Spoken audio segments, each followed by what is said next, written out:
Right now, off the southern coast of Greece, in water so shallow and clear you could snorkel through it, there is a complete ancient city sitting on the seafloor. Not scattered stones, not broken columns. A city. Streets you can follow from one end to the other. Buildings with walls still standing.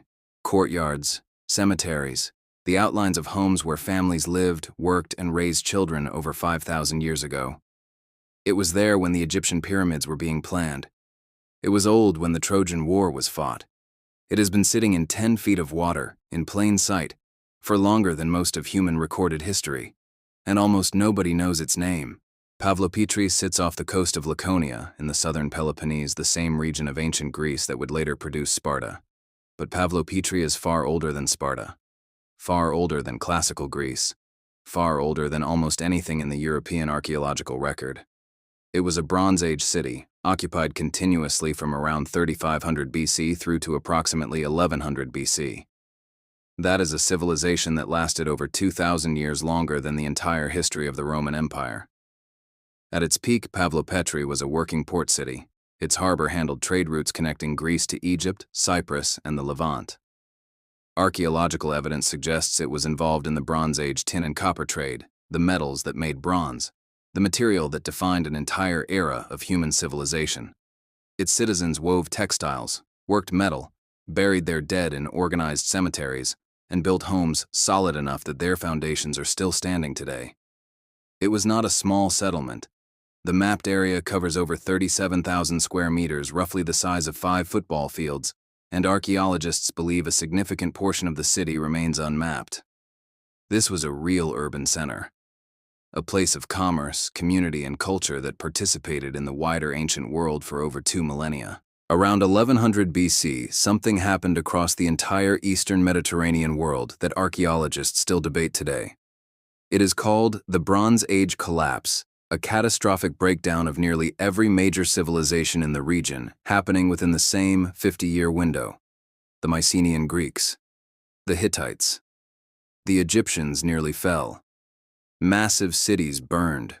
Trade networks that had lasted centuries vanished overnight.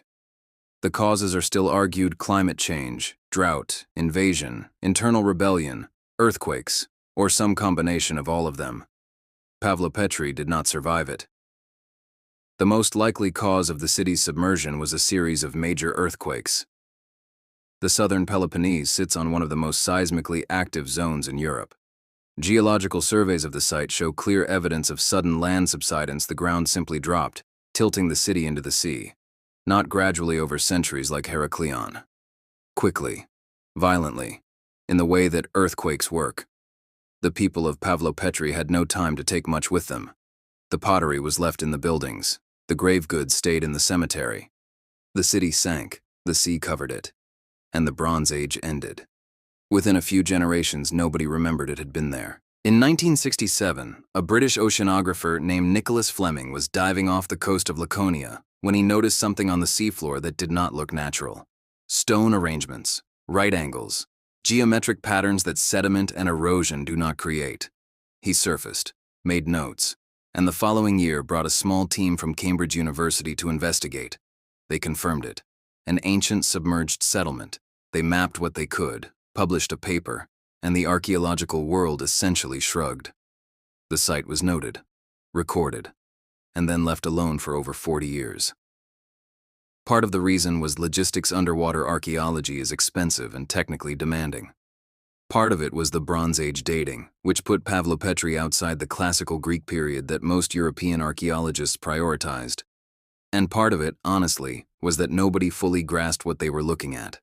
That changed in 2009 when a joint team from the University of Nottingham and the Greek government returned to Pavlopetri with modern technology, GPS, digital mapping, acoustic survey equipment, and spent 5 years properly documenting the site for the first time. What the 2009 team found reframed everything. The previous mapping had identified 15 buildings. The new survey found over 40 complete building complexes, including a structure over 12 meters long that may have been a ceremonial hall or civic building. They found a previously unknown street that ran the entire length of the city. They found a cemetery with built stone grave markers still in place. They found a complex of rooms that showed evidence of industrial activity: weaving, metalworking, food storage. And then they found something that made every archaeologist on the team stop. Beneath the Bronze Age city, deeper, older, buried under the existing ruins, there were ceramic fragments dating back to 5000 BC. Meaning Pavlopetri was not just a Bronze Age settlement, it was built on top of an even older city. A Neolithic settlement that makes the site potentially 7,000 years old, pushing its origins back to before agriculture had fully spread across Europe. The full depth of what is buried at Pavlopetri is still unknown. Excavation has barely begun. Here is the thing about Pavlopetri that history classes will never teach you. This city was functioning, trading, and contributing to human civilization for over 2,000 years. The people who lived there participated in a Bronze Age trade network that connected Greece to Egypt to Cyprus to the Levant. They were part of the ancient world's global economy. They had art, religion, industry, and community. And then in one geological moment, it was gone. And for 3,000 years, the entire record of their existence sat in 10 feet of clear water, visible to anyone who looked down, and the world simply did not notice. Pavlopetri is not just the oldest underwater city ever found. It is proof that the ancient world was bigger, older, and more connected than the history we were taught. And it is proof that what we think we know about the past is only as complete as what the ocean has decided to show us so far. Subscribe. Because the ocean is still deciding.